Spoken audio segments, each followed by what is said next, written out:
Bonsoir à toutes et à tous, que la paix soit avec vous. Je remercie sincèrement chaque personne ici présente, musulman comme chrétien, pour cette atmosphère paisible et respectueuse. Je m'appelle Robert Thompson, je suis chrétien depuis mon enfance et j'ai passé une grande partie de ma vie à étudier la Bible, à prier et à réfléchir sur la nature de Dieu. Je tiens aussi à saluer chaleureusement le docteur Zakir Naik, que je respecte pour sa connaissance approfondie des Écritures et son engagement dans le dialogue interreligieux. Ma question est simple. Si Jésus, paix sur lui, n'est pas Dieu, comme l'affirme l'islam, alors qui était-il réellement selon le Coran? Et pourquoi tant de chrétiens continuent-ils à le considérer comme divin? Je remercie M. Robert Thompson pour sa question sincère, respectueuse et profondément importante. Je remercie également le public ici présent, musulmans et chrétiens, car le dialogue véritable commence toujours par l'écoute mutuelle et la recherche honnête de la vérité. Permettez-moi de répondre non pas selon mon opinion personnelle, mais exclusivement à la lumière du Coran, complétée par les hadiths authentiques, comme l'exige la méthodologie islamique. Avant tout, l'islam enseigne un principe fondamental, appelé tawhid, l'unicité absolue de Dieu. Allah dit dans le Coran, Surat al-Ikhlas, chapitre 112, versets 1 à 4, dit « Il est Allah, unique. Allah, le seul à être imploré pour ce que nous désirons, il n'engendre pas et n'a pas été engendré, et nul n'est égal à lui. » Ce passage est considéré par les musulmans comme le cœur du message islamique. Dieu y affirme clairement qu'il est unique, sans associé, sans fils, sans incarnation. Lorsqu'on parle de Jésus, paix sur lui, le Coran en parle avec un immense respect. En réalité, l'islam honore Jésus plus que beaucoup de chrétiens ne l'imaginent. Le Coran affirme explicitement sa naissance miraculeuse, sa pureté, sa mission prophétique et son statut élevé. Dans la sourate Al-Imran, chapitre 3, verset 45, Allah dit « Ô Marie, Allah t'annonce la bonne nouvelle d'un verbe venant de lui, son nom sera le Messie, Jésus fils de Marie, illustre ici-bas comme dans l'au-delà, et l'un des rapprochés d'Allah. » Remarquez que le Coran appelle Jésus Al-Masih, le Messie, et le décrit comme honoré dans ce monde et dans l'autre. Mais jamais, à aucun endroit du Coran, Jésus n'est présenté comme Dieu ou comme le fils littéral de Dieu. Au contraire, Allah précise sa véritable nature. Dans la sourate An-Nisa, chapitre 4, verset 171, il est dit « Le Messie, Jésus fils de Marie, n'est qu'un messager d'Allah, sa parole qu'il envoya à Marie, et un souffle venant de lui. Croyez donc en Allah et en ses messagers, et ne dites pas « trois », cessez, ce sera meilleur pour vous. Allah n'est qu'un Dieu unique. » Ce verset est central. Il répond directement à votre question, Monsieur Thompson.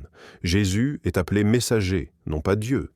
Il est une parole d'Allah, car il a été créé par le commandement divin, soit, tout comme Adam, paix sur lui, a été créé sans père ni mère. Allah dit dans la sourate Al-Imran, chapitre 3, verset 59, « Pour Allah, Jésus est comme Adam. Il l'a créé de poussière, puis il lui a dit « Sois », et il fut. Si l'absence de père fait de Jésus un Dieu, alors Adam serait plus digne de divinité, puisqu'il n'avait ni père ni mère. Pourtant, ni la Bible, ni le Coran n'enseignent qu'Adam est Dieu. Cela montre clairement que la naissance miraculeuse n'est pas une preuve de divinité, mais un signe de la puissance créatrice d'Allah. Concernant la question de savoir pourquoi tant de chrétiens considèrent Jésus comme Dieu, l'islam enseigne que cette croyance est apparue progressivement, sous l'influence de conciles, d'interprétations humaines et de contextes philosophiques grecs. Le Coran indique que Jésus lui-même n'a jamais revendiqué la divinité. Dans la sourate Al-Ma'ida, chapitre 5, verset 116, Allah dit « Et quand Allah dira « Ô Jésus, fils de Marie, est-ce toi qui as dit aux gens « Prenez-moi, ainsi que ma mère, pour deux divinités en dehors d'Allah » Il dira « Gloire à toi, il ne m'appartient pas de dire ce que je n'ai pas le droit de dire. » Ce passage est extrêmement fort. Jésus, paix sur lui, se désolidarise clairement de toute revendication divine. Il affirme qu'il n'a jamais demandé aux gens de l'adorer. Il confirme qu'il n'est qu'un serviteur d'Allah. Dans un hadith authentique rapporté par Sahih al-Bukhari, le prophète Mohammed, paix et bénédiction sur lui, a dit « Ne m'exagérez pas comme les chrétiens ont exagéré au sujet du fils de Marie. Je ne suis qu'un serviteur, dites donc, serviteur d'Allah et son messager. » Ce hadith montre que l'islam reconnaît un schéma récurrent dans l'histoire religieuse. Les peuples ont tendance à exagérer le statut de leur prophète jusqu'à leur attribuer une nature divine. L'islam, au contraire, cherche à protéger la pureté du monothéisme. Tous les prophètes, d'Adam à Noé, d'Abraham à Moïse, de Jésus à Muhammad, que la paix soit sur eux tous, ont prêché le même message fondamental: adorer un seul Dieu sans associer. Le Coran dit dans la sourate Al-Anbiya, chapitre 21, verset 25, « Nous n'avons envoyé avant toi aucun messager sans lui révéler. Il n'y a de divinité que moi, adorez-moi donc. » Ainsi, Jésus n'était pas venu pour fonder une nouvelle religion centrée sur sa personne, mais pour rappeler les enfants d'Israël à l'adoration sincère de Dieu. Le Coran le décrit comme un serviteur pieux, humble, soumis à la volonté divine. Dans la sourate Mariam, chapitre 19, versets 30, Jésus dit dès son enfance « Je suis vraiment le serviteur d'Allah. Il m'a donné le livre et a fait de moi un prophète. » Ce verset est d'une clarté absolue. Jésus se définit lui-même comme serviteur, non comme Dieu. En arabe, le mot utilisé est « abd », qui signifie « esclave dévoué à Dieu ». Or, Dieu ne peut pas être l'esclave de lui-même. L'islam ne cherche pas à diminuer Jésus, paix sur lui, mais à le replacer à sa juste position. Un prophète exceptionnel, né miraculeusement, soutenu par l'Esprit Saint, accomplissant des miracles par la permission d'Allah, mais restant humain. Allah dit dans la sourate Al-Ma'ida, chapitre 5, verset 75, « Le Messie, fils de Marie, n'était qu'un messager. Des messagers sont passés avant lui. Sa mère était véridique. Tous deux mangeaient de la nourriture. » Le fait de manger, de dormir, de ressentir la fatigue est une preuve d'humanité, non de divinité. Chers frères et sœurs, musulmans et chrétiens, le message de l'islam n'est pas un message de rejet, mais de clarification. Nous aimons Jésus, paix sur lui, nous croyons en lui et aucun musulman ne peut être musulman s'il ne croit pas en Jésus comme prophète. Mais nous refusons de l'élever au rang de Dieu, car cela va à l'encontre du monothéisme pur qu'il a lui-même enseigné. Avant de conclure cette première partie, je souhaite inviter chacun ici présent à réfléchir calmement, à ouvrir son cœur à la vérité et à poursuivre cette quête avec sincérité. Si vous trouvez ces échanges bénéfiques, je vous invite à vous abonner, à liker, à partager et à commenter « Allah Akbar » afin que ce message de paix, de dialogue et de compréhension mutuelle atteigne encore plus de cœurs. Et c'est précisément à ce niveau que beaucoup de personnes sincères, notamment parmi nos frères et sœurs chrétiens, commencent à ressentir un trouble intérieur parce qu'elles découvrent une différence entre ce que Jésus, paix sur lui, a réellement enseigné et ce que la théologie développée plus tard a affirmé à son sujet. L'islam invite à examiner cette question avec calme, raison et respect, sans émotion excessive, sans attaque et surtout sans haine. Allah nous ordonne dans le Coran, sourate An-Nahl, chapitre 16, verset 125, « Appelle au sentier de ton Seigneur avec sagesse et bonne exhortation et discute avec eux de la meilleure façon. » C'est exactement ce que nous faisons ici aujourd'hui. Lorsque nous analysons les paroles attribuées à Jésus lui-même, nous constatons qu'il prie Dieu, qu'il s'en remet à Dieu, qu'il reconnaît sa dépendance totale envers Dieu. Or, la prière est un acte d'adoration. Celui qui prie ne peut pas être celui qui est adoré. Dans le Coran, Allah dit dans la sourate Al-Ma'ida, chapitre 5, verset 72, « Sont certes mécréants ceux qui disent « Allah, c'est le Messie, fils de Marie », alors que le Messie a dit « Ô enfants d'Israël, adorez Allah, mon Seigneur et votre Seigneur ». Ce verset est fondamental, car il cite Jésus appelant explicitement les gens à adorer Allah, non pas à l'adorer lui-même. Il dit « Mon Seigneur et votre Seigneur », établissant ainsi une distinction claire entre le Créateur et la créature. Le Coran insiste également sur le fait que Jésus ne possédait aucune connaissance indépendante de l'invisible. Dans la sourate Al-Ma'ida, chapitre 5, verset 116, après avoir nié toute revendication divine, Jésus dit « Tu sais ce qu'il y a en moi, mais je ne sais pas ce qu'il y a en toi. » Cette phrase, si on la médite sincèrement, est décisive. Dieu, par définition, sait tout. Celui qui ne sait pas tout ne peut pas être Dieu. L'islam ne dit pas cela pour diminuer Jésus, mais pour protéger la définition même de Dieu.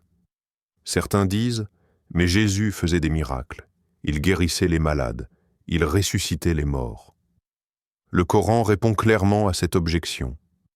Dans la sourate Al-Imran, chapitre 3, verset 49, Allah dit que Jésus disait aux enfants d'Israël « Je guéris l'aveugle-né et le lépreux, et je redonne la vie aux morts par la permission d'Allah. » L'expression « par la permission d'Allah » est essentielle.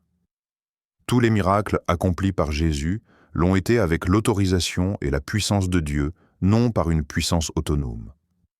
De la même manière, Moïse a fendu la mer, mais personne ne dit que Moïse est Dieu. Abraham a été sauvé du feu, mais personne ne l'adore. Les miracles ne sont pas une preuve de divinité, mais une preuve de prophétie.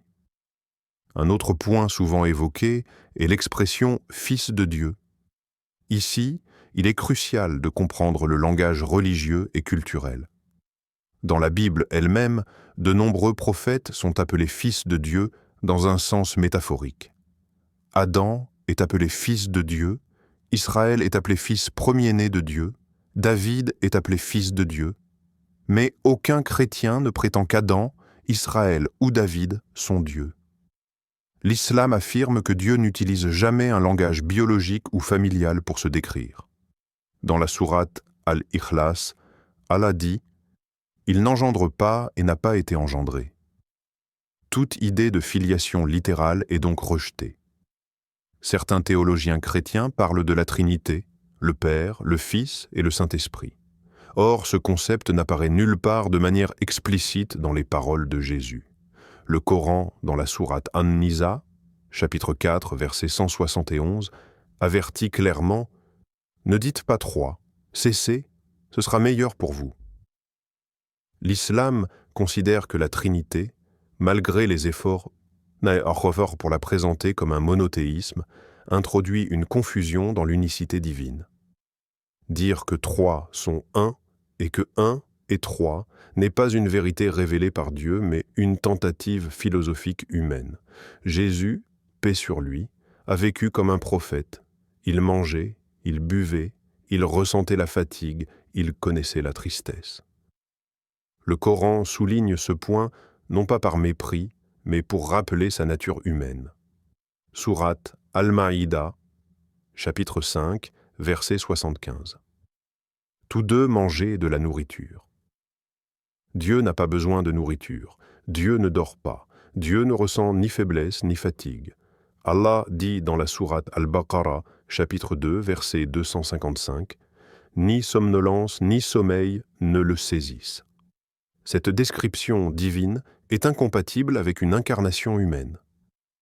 L'islam affirme également que Jésus n'a jamais demandé à être adoré après sa mort. Au contraire, il a appelé à la soumission à Dieu. Le mot « islam » lui-même signifie soumission à la volonté divine. Tous les prophètes étaient musulmans dans ce sens fondamental. Abraham était musulman, Moïse était musulman, Jésus était musulman. Muhammad, paix sur lui, était musulman. Ils ont tous prêché l'adoration du Dieu unique. Un hadith authentique, rapporté par Sahih Muslim, nous informe que le prophète Mohammed, paix et bénédiction sur lui, a dit que Jésus reviendra à la fin des temps, qu'il brisera la croix et rétablira la justice. Cela signifie que Jésus lui-même rectifiera les exagérations commises à son sujet. L'islam ne voit pas Jésus comme un ennemi, mais comme un allié de la vérité, un serviteur fidèle de Dieu. La question fondamentale que chacun ici doit se poser n'est pas « qu'est-ce que j'ai toujours cru ?», mais « qu'est-ce que Dieu a réellement révélé ?» L'islam invite à revenir à un monothéisme pur, simple, accessible, sans intermédiaire, sans incarnation, sans confusion. Allah dit dans la sourate Az-Zumar, chapitre 39, verset 3, « N'est-ce pas à Allah qu'appartient la religion pure ?» Il est également important de comprendre que l'adoration d'un prophète, même par amour, peut devenir une injustice envers Dieu. Allah dit dans la sourate Luqman, chapitre 31, verset 13, « L'association est vraiment une énorme injustice. Associer un être humain, même noble, même pur, même miraculeux, au Créateur de l'univers est la plus grande injustice spirituelle selon l'islam. Le Coran ne nie pas l'amour profond que les chrétiens portent à Jésus. Il reconnaît leur sincérité. Dans la sourate Al-Ma'ida, chapitre 5, verset 82, Allah dit que les chrétiens sont parmi les plus proches des musulmans en affection, car parmi eux se trouvent des prêtres et des moines humbles. Mais l'affection ne doit pas remplacer la vérité. L'amour doit être guidé par la révélation, non par l'émotion. Ainsi, lorsque l'islam affirme que Jésus n'est pas Dieu, il ne le rabaisse pas. Il le libère d'un fardeau qu'il n'a jamais porté. Il le rend à sa mission véritable, guider les hommes vers Dieu, non vers lui-même.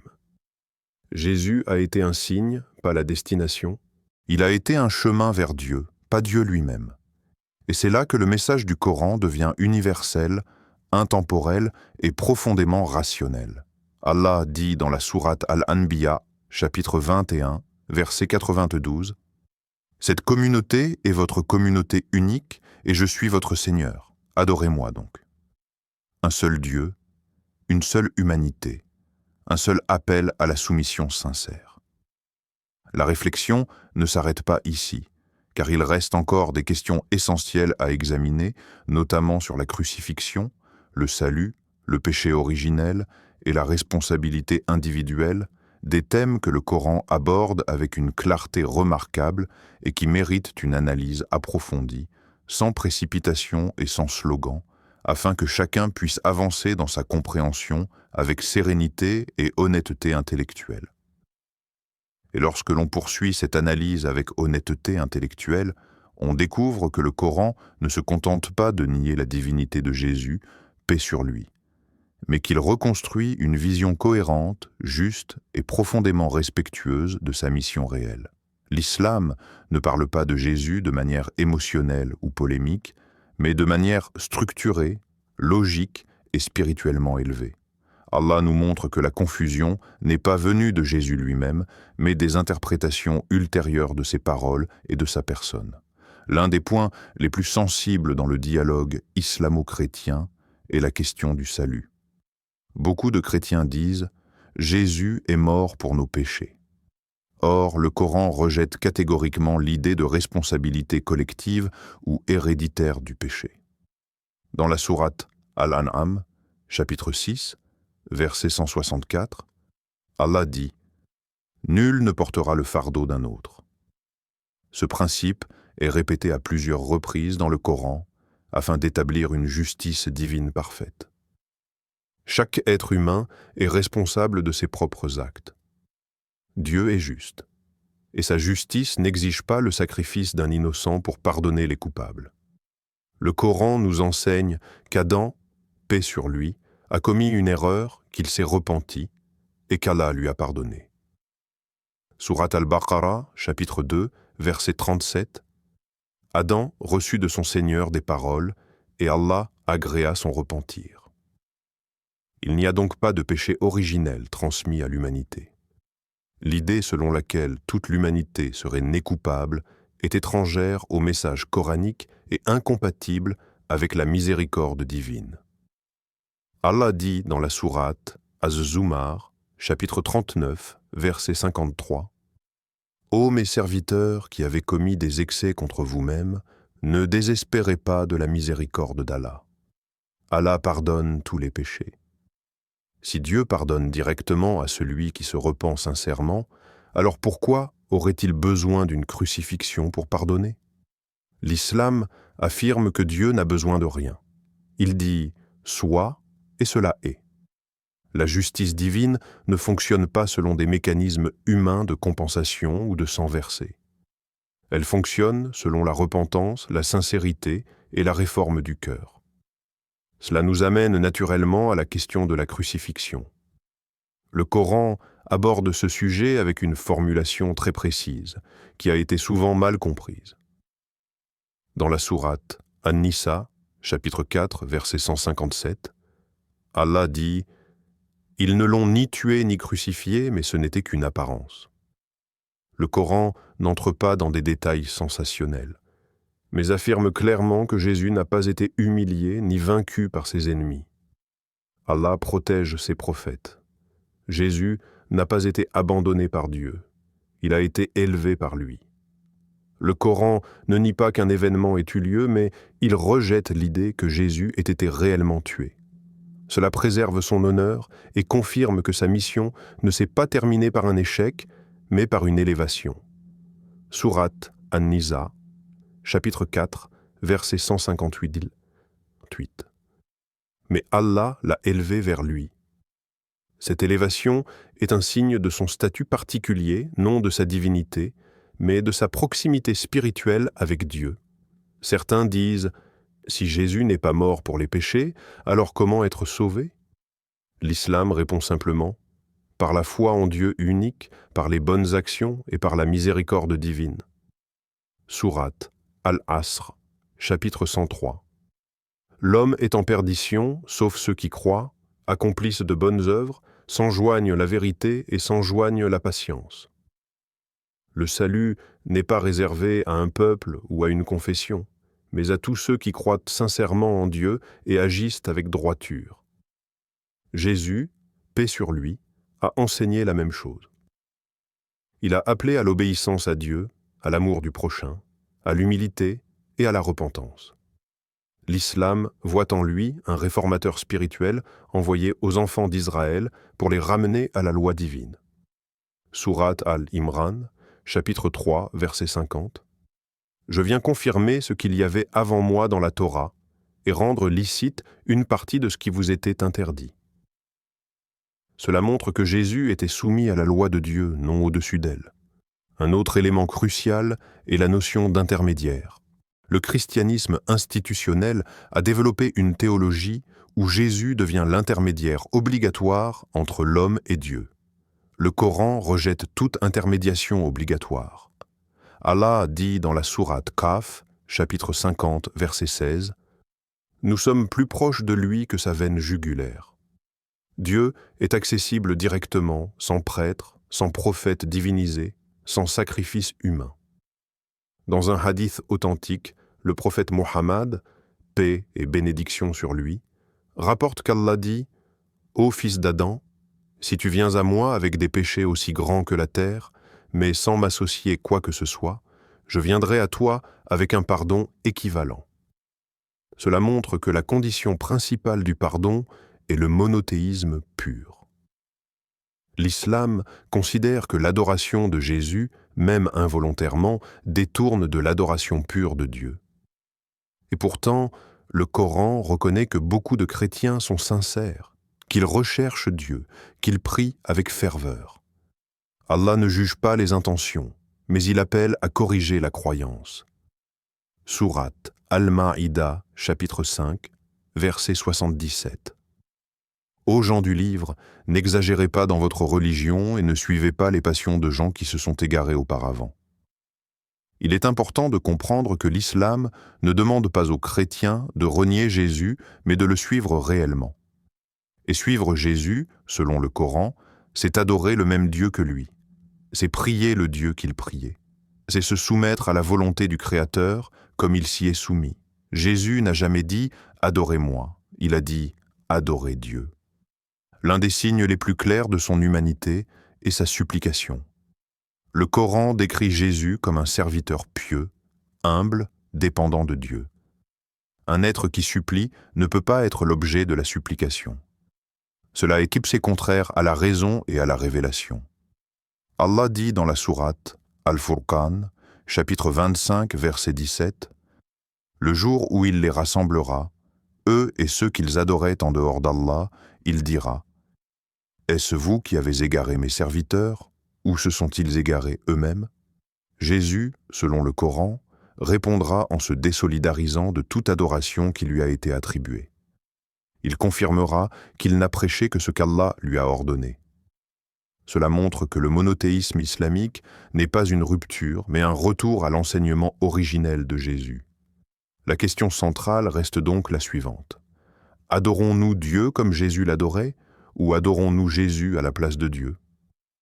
L'islam invite chacun à réfléchir à cette question, non pas avec peur, mais avec sincérité. Allah ne ferme pas la porte à ceux qui cherchent la vérité. Il l'ouvre à ceux qui ont un cœur humble.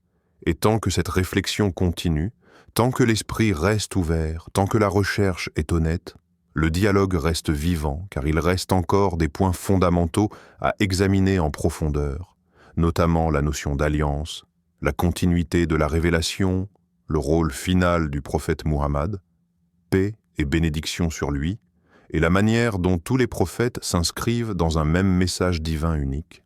Lorsque nous examinons tout cela ensemble, nous comprenons que le Coran ne cherche pas à créer une opposition émotionnelle entre musulmans et chrétiens, mais à rétablir une cohérence spirituelle. L'islam pose une question simple, directe et rationnelle. Dieu est-il comparable à sa création ou est-il au-dessus de tout ce que l'homme peut imaginer ?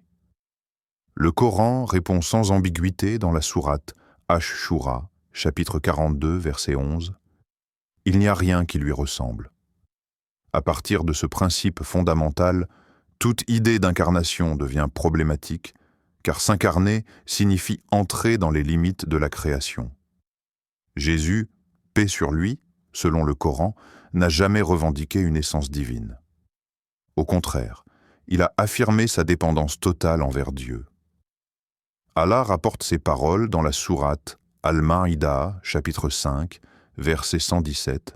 « Je ne leur ai dit que ce que tu m'as ordonné, adorez Allah, mon Seigneur et votre Seigneur. » Cette phrase résume toute sa mission. Il n'a pas modifié le message du monothéisme, il l'a rappelé. Il n'a pas déplacé l'adoration vers lui-même, il l'a orientée vers Dieu.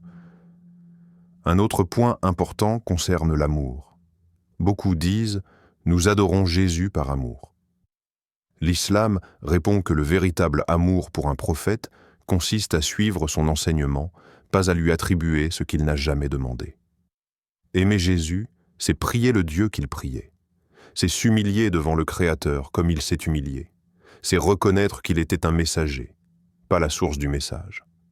Dans la sourate Maryam, chapitre 19, verset 36, Jésus dit « Allah est mon Seigneur et votre Seigneur, adorez-le donc.